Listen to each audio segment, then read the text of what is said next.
Hello, David here, and the project for today is fulfilling a viewer request. Many viewers have been telling me that they think my voice sounds like Clint Eastwood, and while I don't agree with that, I did get several viewers who asked me to do a voiceover of Clint Eastwood and try to mimic his voice. So I'm going to try it. I don't know if it's going to work. Oh, shit.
I know what you're thinking.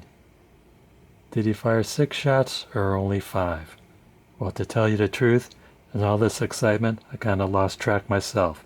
But being this is a 44 Magnum, the most powerful handgun in the world, and will blow your head clean off, you gotta ask yourself one question. Do I feel lucky? Well, do you, punk?